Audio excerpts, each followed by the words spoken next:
Hi John, what's up? How you doing? What up, big everybody? dog? John Rupe, my homie from San Diego out here. Psyched. Want to sit down and hang out for a minute? Yeah, dude. So tell us about your story and shit. Like, how did you get started with skating and when did you start? Grew up racing BMX. My dad's like legendary BMX racer. Look him up, Eric Rupe. Eric Rupe. And then my older brother got into skating and I wanted to be like him. So I started skating and never stopped. I think I was 10 years old. 10, nice. And that was in San Diego? In San Diego, yep. Cool. Yeah, I was in San Diego from when I was a baby, moved down there until I was 18. Nice, oh yeah. So you moved to LA after that, or? Yep, yeah, I moved to the Valley, all over the Valley for 10 years, every corner of the Valley. San Fernando Valley represent. Hell yeah. I still got the 619 number though. And then I lived in, my younger brother actually recently moved to LA and I needed to make a map because he was looking for a place to live and was like, yeah, I think I found a place in like Torrance, you know what that is? I'm like, oh bro, I need to like show you don't want to live in Torrance, you know what I mean? Like, yeah, so sure. I made him a map and circled like areas of like, this area is cool, this area is all right, don't live here, you know? And then I made another map of like all the places I've lived just to show him like everywhere from the Valley to Venice to downtown to IE. Like I think 17 different places. Yeah. And now I've landed in Eagle Rock, Basel Park, Echo Park. Yeah. I like this side of town. Cool. We're in South Pasadena right now. Yeah, South Pasadena Skate Park, by the way. Haven't been here in ages. But yeah, this fun place little rips. Park. It's a little park with ramps and stuff like that. It was, I'm sure you're going to put in some of that footage. Yeah, for sure. It was a madhouse. Funny session earlier. Too many kids. Too many kids. Did you get me that collision that I had? Yeah, but I didn't like film it long enough. Like it happened right when it happened, and I clipped the clip. But yeah, we both had a collision moment today. Yeah, we both had a collision. I almost got knocked out. You almost met your new next wife or whatever. Dude, I honestly, she like landed on me and like my leg got all twisted, and I got freaked out because I thought like I was gonna fucking blow my knee out or something. Yeah, fuck. Oh shit, that's dangerous. But no, it was all good. But now there's like. Yeah. Like I don't know. There was like 2 people skating a second ago. Yeah. But yeah, man. So cool, man. What kind of work do you do outside of skating?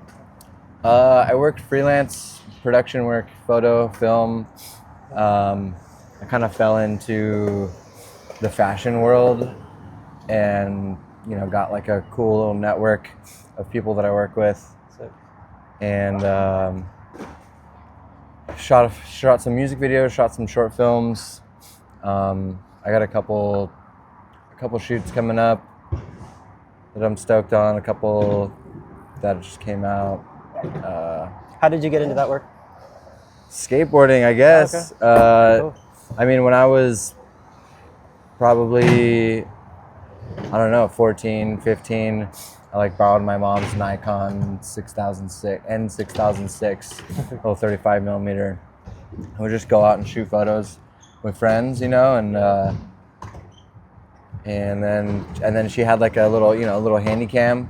We make little videos. Vegas Video was the editing software I had. Okay. But you know, just like over the years, enjoying making videos, and then like you know, you kind of create, you find what you look for, you know. So like being interested in that shit, it's just like I saw an opportunity somewhere. I think like the first real like photo gig that I had, my buddy Johnny Miller, shout out, was moving on to a bigger endeavor and was gonna leave working for the photographer that he was working for, and you know, allowed me to kind of step in there and learned a lot about lighting, grip, set design. And yeah, it all kind of blossomed from there. For sure, yeah. So you're just continuously doing projects and working on films, anything yeah, crazy man. right now? Or? Yeah, like there's always something going on, you know, you just keep talking to people and you end up, you know, like, oh, actually I need help on this, or I got this thing coming up. I'm like, cool, like I'd love to work with you on that. What was one of your most memorable shoots that you went on? Exciting. Memorable shoots. Something weird Trying or to think. crazy. Yeah, trying to think of a good one.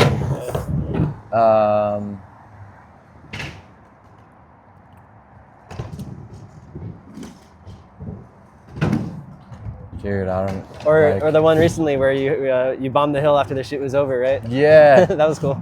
Yeah, dude, I mean, I was gonna bring that up. We were shooting out. We had like 6 locations out in the desert, and they were all like 45 minutes to an hour apart. And you know, we ended up shooting until 1 a.m, and had to like start the next morning at 6.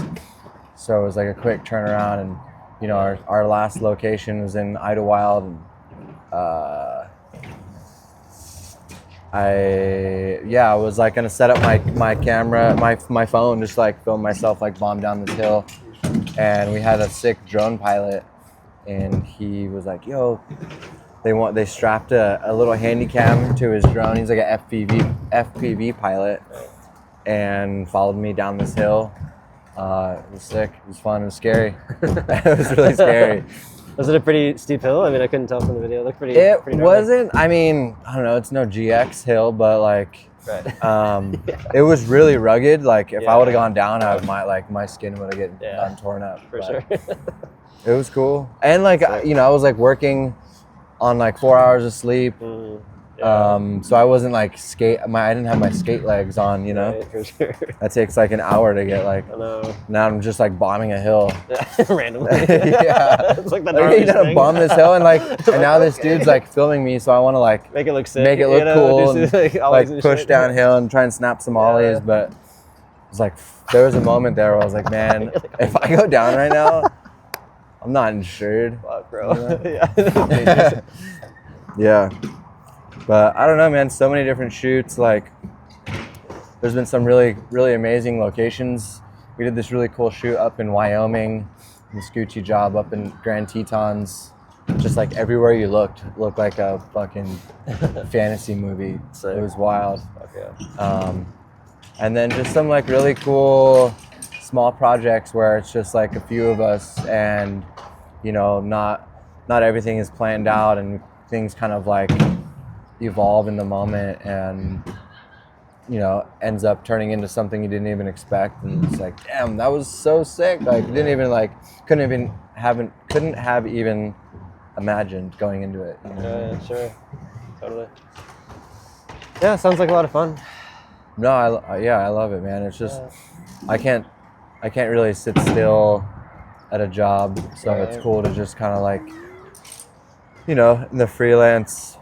It's pretty anxiety ridden sometimes. It's like, I don't know, like if there's times when it's like I don't work for a week, and I'm like, am I ever gonna work again? Yeah, right. And then there's some times where I'm working for, you know, 4 weeks straight. I'm like, I don't want to ever work ever again. For sure. It's like overload. Both. Yeah. Both extremes. Yeah. But it's cool, man. I mean, that's, you know, life isn't exciting, consistent. yeah. Life isn't constantly changing, so it kind of keeps that theme alive and keeps it fresh in my brain, I think. What are some like really cool, memorable skate trips you went on that you can think about? I mean, when I was still in San Diego, me and a few friends, we came up to LA because we wanted to skate like all the iconic LA spots, like Beverly High, LA High, you know, the library, just like down, you know, skate around downtown. Where else did we go? A buddy of mine had like a book that had like all the schools and parks, and like, because you know, in the magazines and videos, like a lot of the spots would be labeled. Yeah, sure. So we drove up in my Ford Explorer. Like, I think I was 18. Me and 3 of us were 18. Then our other friend, who was like 15, and I think we stayed 2 nights. One night we stayed in a motel, and then another night it was raining, and we slept in my car, and we decided to sleep in like Beverly Hills because it seemed the safest.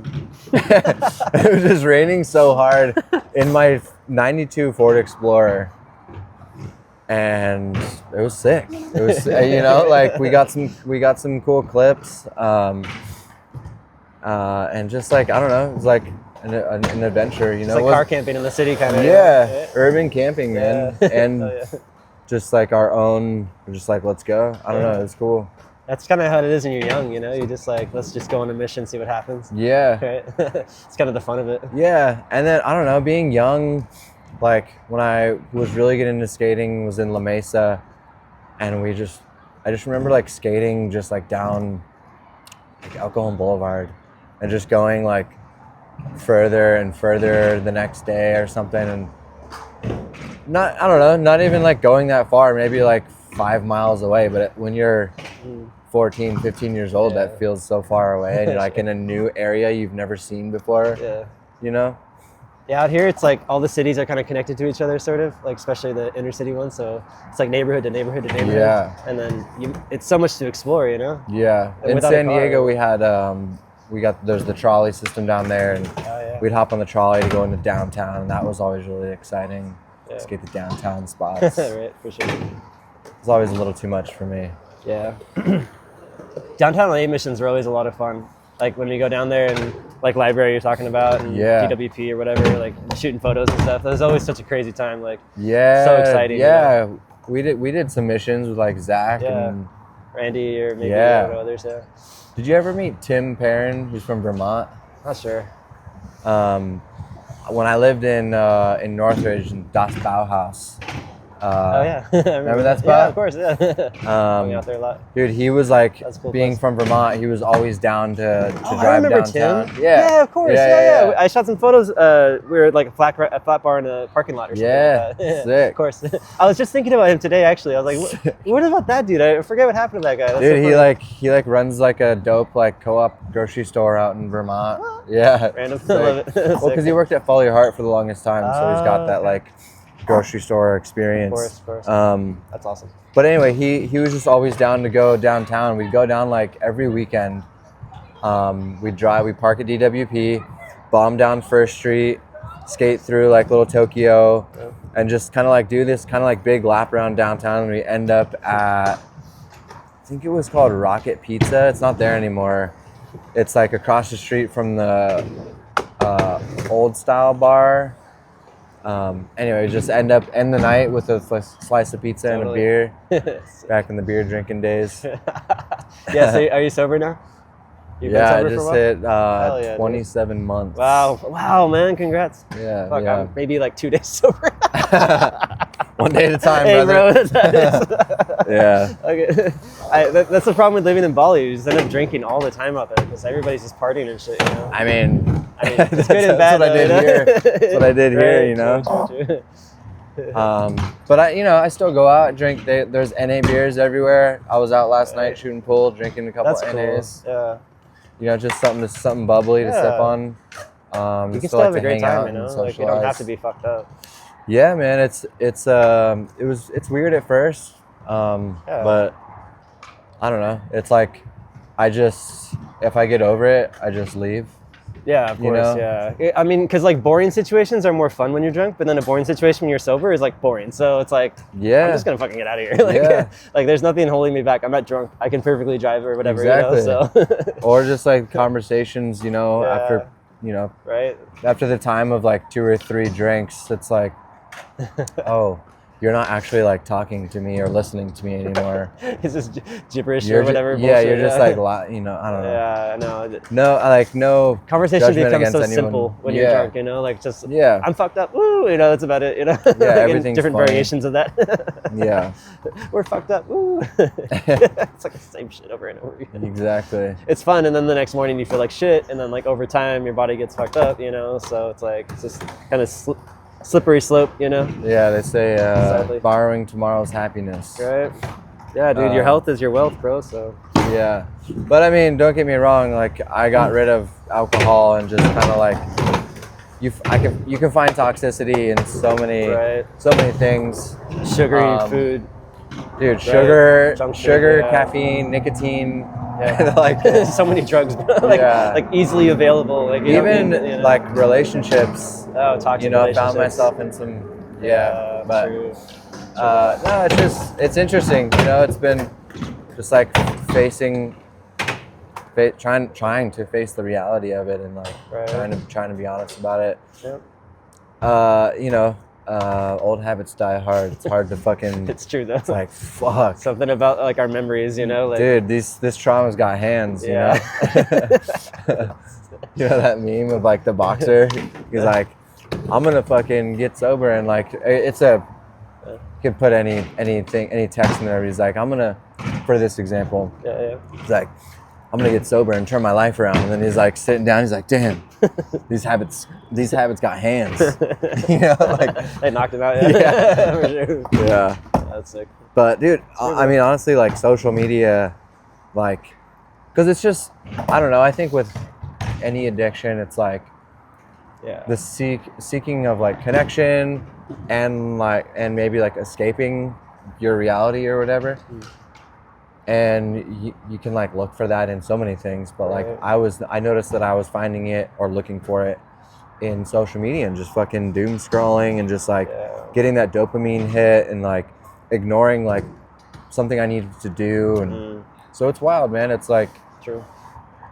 Definitely a lot of my life has changed, but it's also noticing a lot of my life that's really difficult to change. And like just yeah. But my skating's gotten a lot better. You know, I'm a lot healthier. Recognizing relationships that either are serving me or are not serving me. Totally. Yeah.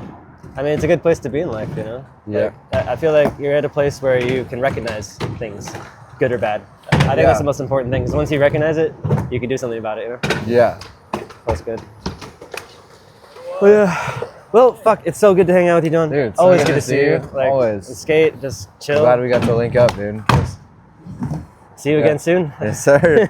I'll hit you up when I'm in Bali. Oh, I can't wait. That'll be sick. I'll show you around for sure. Honestly, that would be sick. Yeah, definitely. If you can handle a 15-hour plus a 3-hour flight, then you deserve Bali. I mean, I went to